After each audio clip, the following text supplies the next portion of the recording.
जय श्री राम मेरे सनातनी बंधुओं। पिछले अंक में हम लोगों ने ये अध्ययन किया कि किस प्रकार से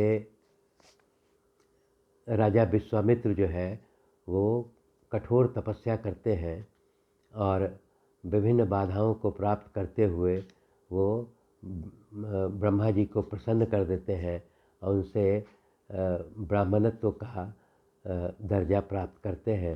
साथ ही वशिष्ठ मुनि भी उन्हें ब्राह्मणत्व का दर्जा दे देते हैं।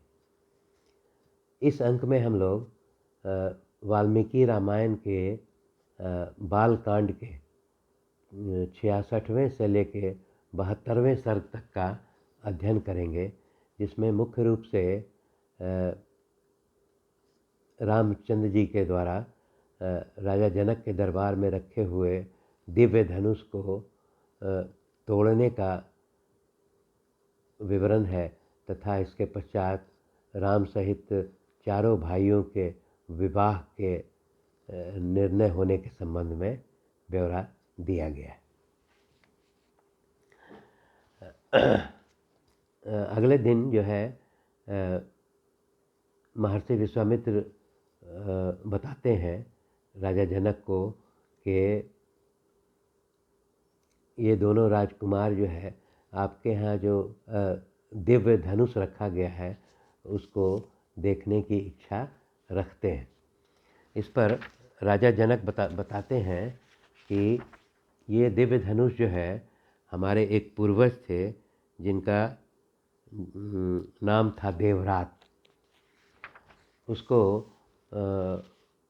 भगवान शंकर ने प्रसन्न होकर के ये धनुष उनको सुपुर्द किया था।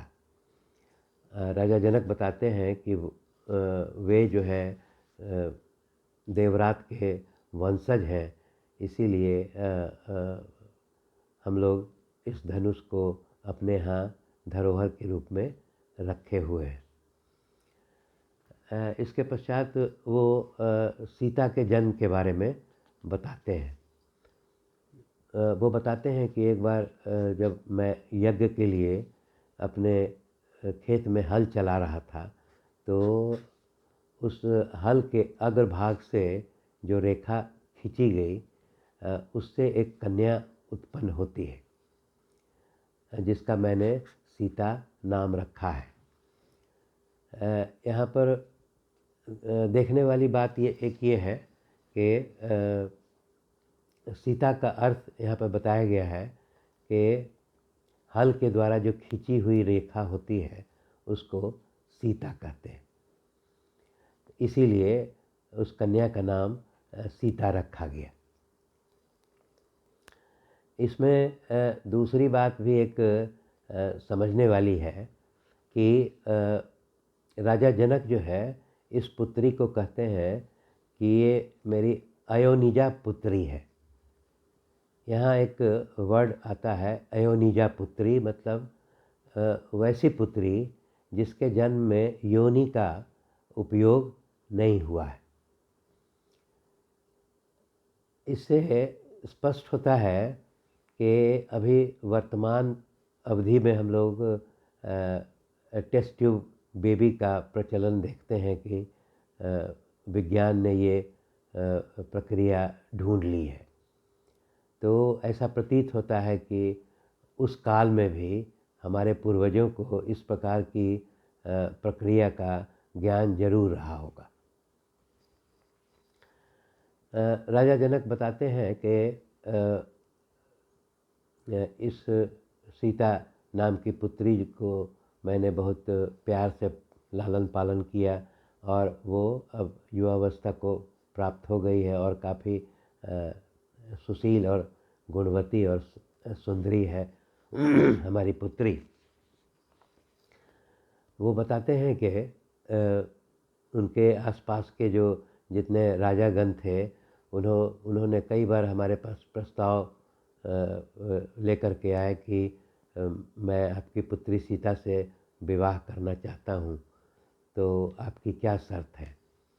तो राजा जनक बताते हैं कि मैंने उन्हें यही शर्त बताया है कि जो भी व्यक्ति इस दिव्य धनुष को का प्रत्यंचा चढ़ा देगा, उससे मैं अपनी पुत्री सीता का विवाह करूँगा।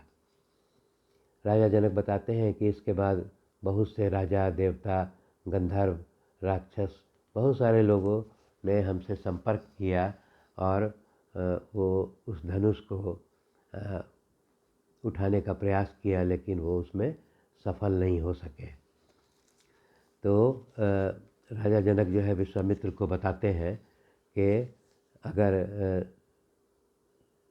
ये आपके साथ आए हुए आपके शिष्य श्री राम अगर इस धनुष को उठा करके उसका प्रत्यंचा चढ़ा देते हैं तो मैं अपनी पुत्री सीता का विवाह श्री राम से कर दूंगा। तो उसके बाद जो है वो राजा जनक जो है वो अपने सभी दरबार के लोगों को आदेश देते हैं कि उस दिव्य धनुष को राज दरबार में लाया जाए। तो उसमें विवरण दिया गया है कि ये धनुष जो है काफ़ी भारी था और उसको एक 8 पहियों वाली एक गाड़ी थी, उस पर रखा हुआ था और उस गाड़ी को घसीट कर लाने के लिए उसमें तो ब्यौरा दिया है कि हजारों लोगों के द्वारा उसको खींच करके राज दरबार में लाया जाता है। उसके बाद फिर महर्षि विश्वामित्र और राम और लक्ष्मण उस धनुष को देखते हैं और उसके बाद महर्षि विश्वामित्र जो है वो रामचंद्र जी को आदेश देते हैं कि हे राम, तुम इस धनुष को देखो और उठाने का प्रयास करो, उसका प्रत्यंचा चढ़ाने का प्रयास करो। महर्षि विश्वामित्र के आदेश मिल जाने के बाद श्री रामचंद्र जी जो है उस धनुष को मध्य भाग से उठा लेते हैं और उठा करके ज्यों ही उसका प्रत्यंचा खींचते हैं अपने कानों तक लाने के लिए, वो धनुष जो है तीव्र ध्वनि के बाद वो टूट जाता है। इस धनुष के टूटने से राजा जनक बहुत प्रसन्न होते हैं और वो अविलंब कहते हैं कि हमारी सीता के लिए जो है योग्य वर मिल गया है और मैं अपनी पुत्री सीता का विवाह श्री राम से करने के लिए तैयार हूँ। इसके बाद वो महर्षि विश्वामित्र से अनुरोध करते हैं कि रामचंद्र जी के पिताजी राजा दशरथ एवं उनके सभी संबंधी, उनके मंत्रीगण सभी को आदरपूर्वक यहाँ बुलाया जाए ताकि मैं उनसे अपने पुत्री का विवाह का स्वीकृति ले सकूं। इसके पश्चात वो उनके जो योग्य दूत जो है वो अयोध्या की ओर निकल पड़ते हैं और राजा दशरथ को ये सूचना देते हैं कि राजा जनक जो है वो अपनी पुत्री सीता का विवाह आपके पुत्र राम से करना चाहते हैं, उसमें आपकी स्वीकृति एवं उपस्थिति चाहते हैं, इसलिए आपको निमंत्रित करने के लिए मुझे भेजा गया है। इससे राजा दशरथ बहुत प्रसन्न होते हैं और अपने सभी ऋषि मुनि, जिसमें कि वशिष्ठ मुनि, वामदेव, जबाली, कश्यप, दीर्घजीवी, मार्कंडे, कात्यायन, सभी ये ऋषि मुनि जो है आगे आगे विभिन्न सवारियों से चलते हैं। बीच में राजा दशरथ की पूरी चतुरंगिनी सेना और सबसे पीछे राजा दशरथ अपने रथ पर सवार होकर के जनकपुर के लिए प्रस्थान करते हैं। राजा जनक जब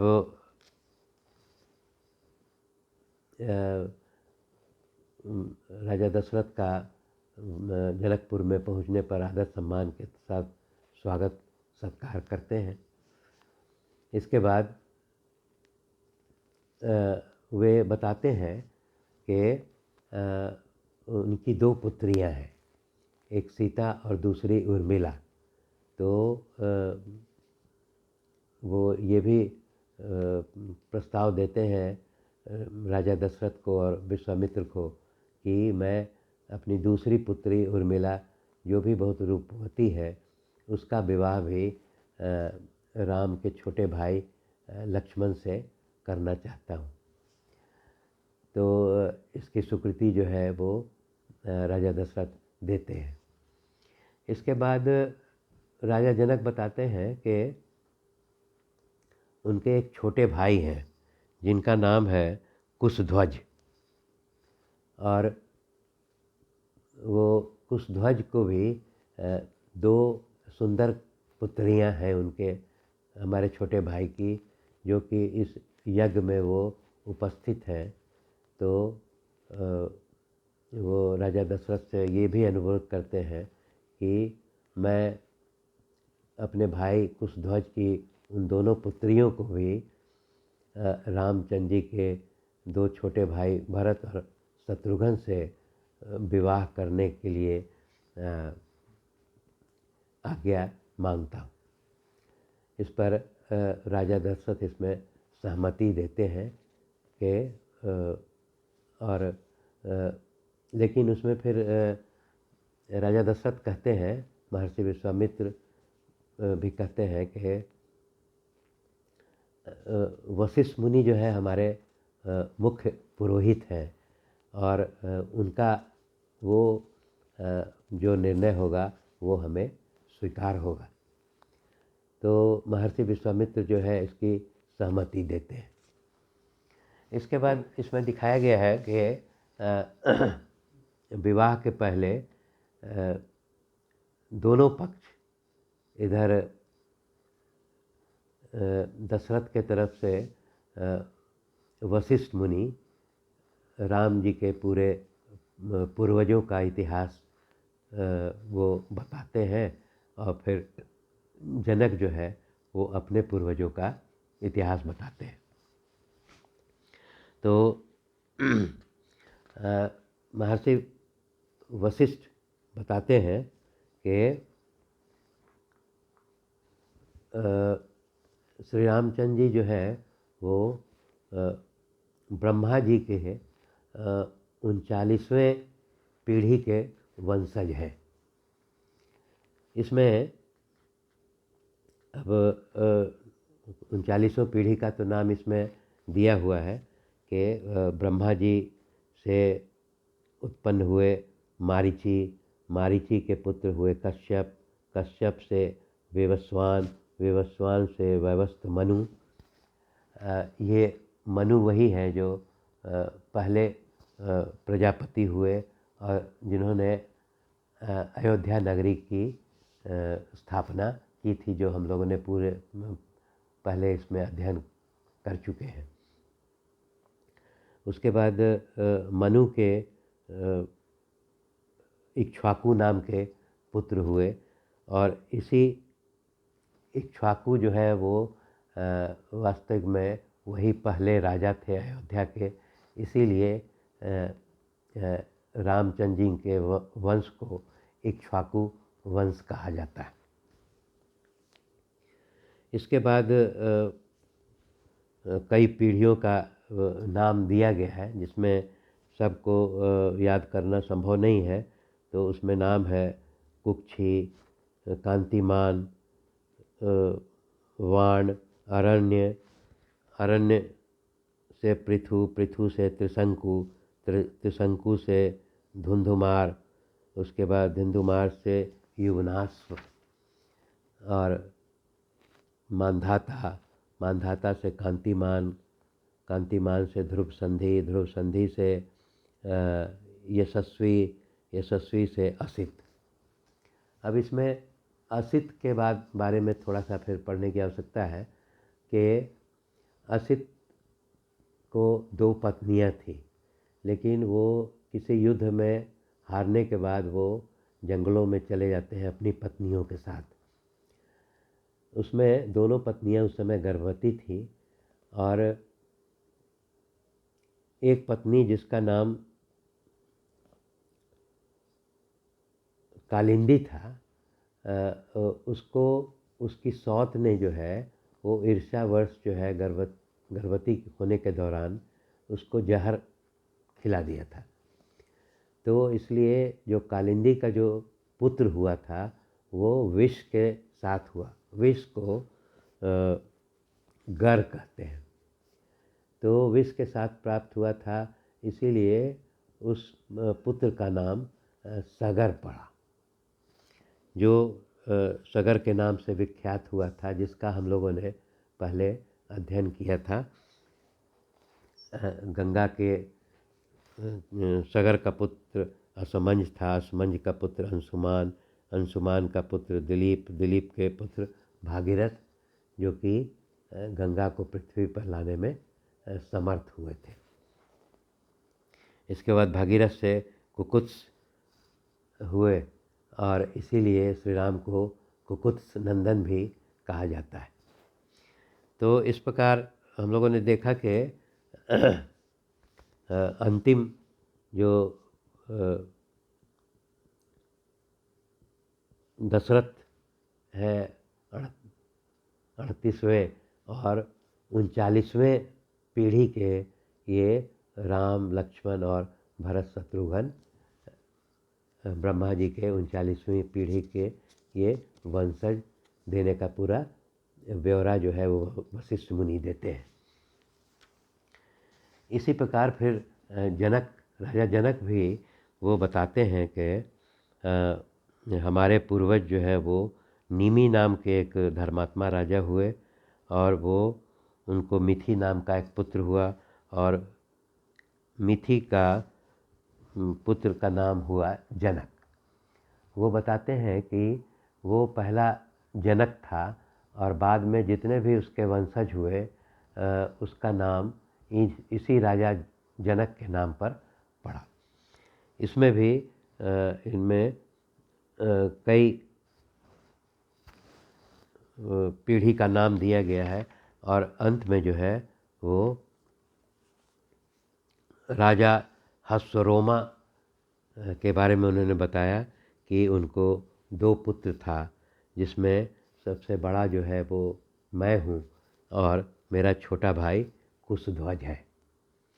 इस प्रकार दोनों अपने लड़की और लड़के पक्ष वाले अपने पूर्वजों के बारे में बताते हैं और फिर महर्षि विश्वामित्र बताते हैं कि ये दोनों वंश जो है, इक्ष्वाकु वंश और जनक वंश जो है, दोनों बहुत उनका गौरवमयी इतिहास है। इसलिए इस संबंध का ये संबंध बहुत अच्छा होगा। और इस प्रकार